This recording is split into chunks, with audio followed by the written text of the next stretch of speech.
తెలుసుకో అని చెప్పాడు అంతే శుకుడు.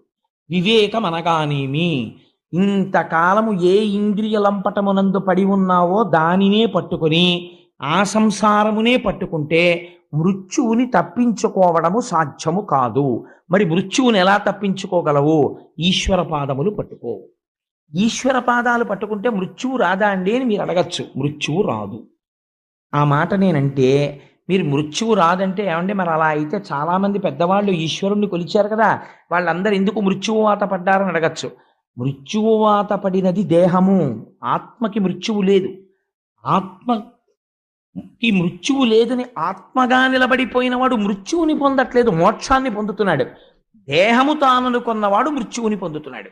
కాబట్టి ఇప్పుడు దేహము తాను కానన్న జ్ఞానము కలగాలి. దేహము తాను కానన్న జ్ఞానము దేని వలన వస్తుంది? గురువు యొక్క అనుగ్రహము చేత, గురువు యొక్క భాషణము చేత వస్తుంది.